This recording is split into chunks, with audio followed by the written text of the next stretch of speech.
مين فينا بقى ما بيحبش البتنجان المسلوق بس بيتضايق من ريحته؟ انا هحللك المشكلة دي النهاردة بطريقة بتنجان مسلوقة او متخللة بطعم رهيب عمرك ما دقتيه قبل كده. انا بجيب حلة وبحطها على النار كده، بنزل فيها بعصير ليمونتين اتنين وربع كوباية خل.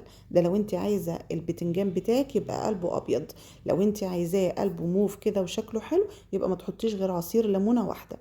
اول ما الميه غليت معايا نزلت ب2 كيلو بتنجان كده. البتنجان يكون اسمر مايل للموف شويه.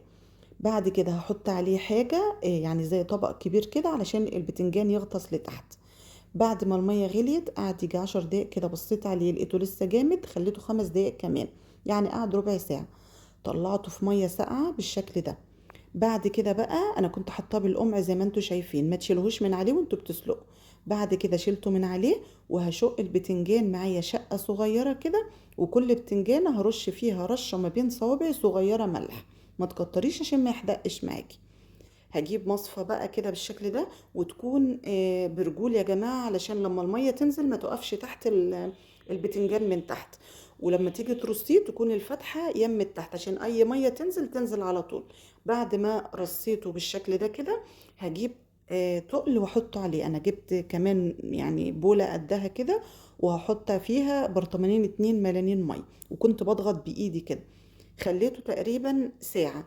اول ما اخلص الميه اللي هو نزلها كده وبيبتدي ينزل ماده لزجه اللي هي زي العسل كده، تقفي عند الحته دي يا دوب، انا عايزه الميه بس اللي تنزل من تحته، انا كنت رميتها. بعد كده بقى الحشوه بتاعته هتبقى عباره عن شطه حمراء حراقه كده حلوه، وممكن تعملي بارده لو ما بتحبيش الحراقه يعني، واحط فيها توم وملح. ما بحطش ليمون ولا بحط خل ولا بحط كمون ولا بحط اي بهارات.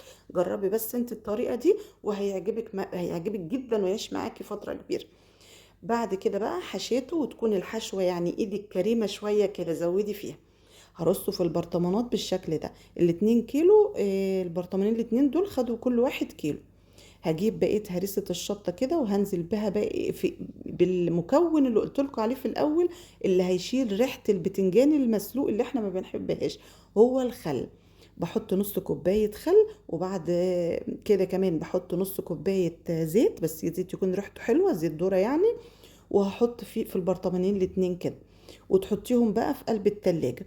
انا عن نفسي كلت منه بالليل، وكل ما يقعد معاكي يوم واتنين وتلاتة بيبقى طعمه رهيب، يعني على ما تقربي تخلصيه اخر واحدة هتعجبك جدا، وبيعيش كتير قوي قوي قوي.